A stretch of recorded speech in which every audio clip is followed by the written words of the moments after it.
Kayak merupakan aktiviti yang menarik dan mencabar.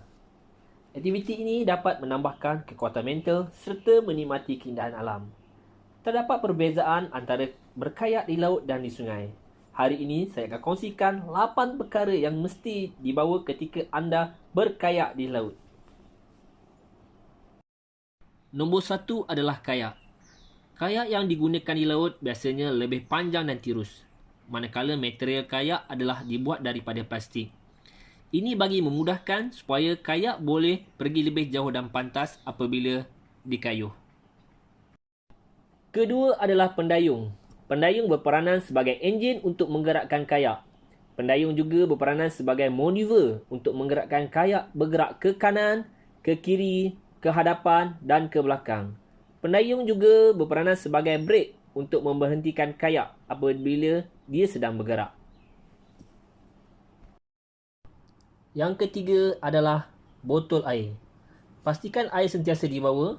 Ini kerana berkayak di laut biasanya cuacanya sangat panas. Jadi tubuh badan kita akan memerlukan air untuk menggantikan peluh yang telah keluar. Jumlah air yang dibawa adalah bergantung kepada jarak yang ingin ditujui.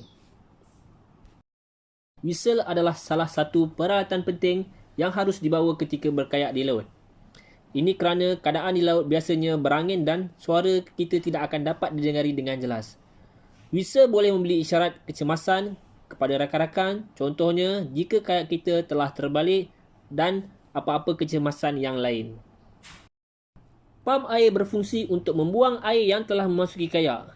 Ia juga boleh digunakan ketika kayak telah terbalik dan pam air digunakan untuk mengeluarkan air daripada dalam kayak supaya kita boleh naik semula ke dalam kayak dalam keadaan kokpit yang kosong dan tiada air.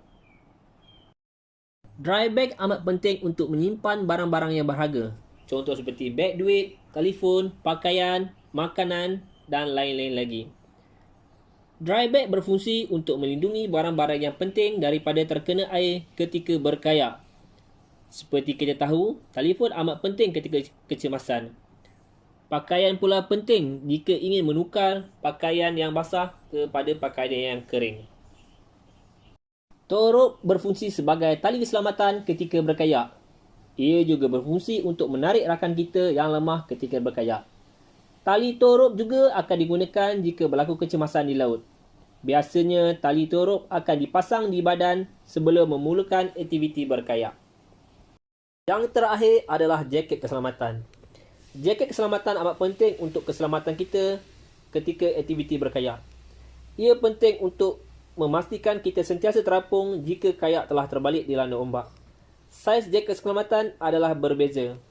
Jangan badan besar pakai yang kecil. Memang lambat nak timbul kalau terbalik. Jadi sila ikut kesesuaian badan masing-masing. Ini hanyalah sekadar cadangan apa yang perlu dibawa semasa dalam aktiviti ini. Ia juga bergantung kepada keperluan individu tersebut. Seperti contoh ubat-ubatan, topi, baju lengan panjang, cermin mata dan lain-lain lagi. Jika terdapat apa-apa cadangan, bolehlah komen di bahagian ruangan komen. Jangan lupa subscribe. Terima kasih. Jumpa lagi.